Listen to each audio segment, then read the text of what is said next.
Ayan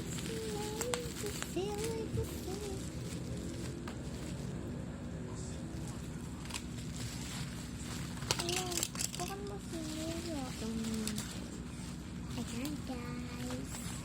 Meron siyang labubo dito. Babon mo dito.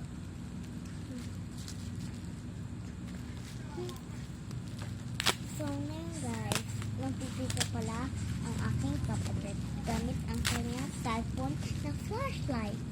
Kylie, hug na mama. Sweet mama. Mama.